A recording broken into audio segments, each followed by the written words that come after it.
Ayan nga guys, nakabili ako ng SIM card na wala siyang number. And then, inilagay ko sa cellphone.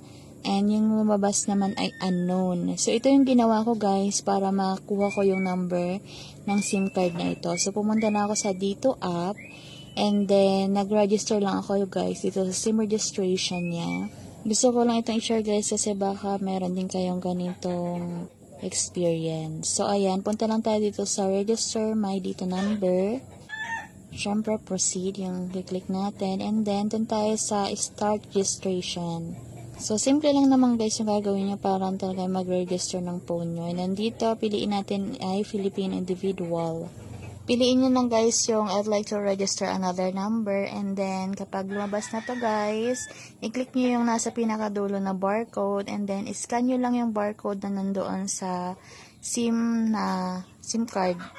Yung card talaga guys ha. So, ayan, lalabas na dyan yung number nyo. And then, magagamit at ma-register nyo na siya guys. So, yan lang. Kung nakatulong to guys, please follow and share this video. Salamat!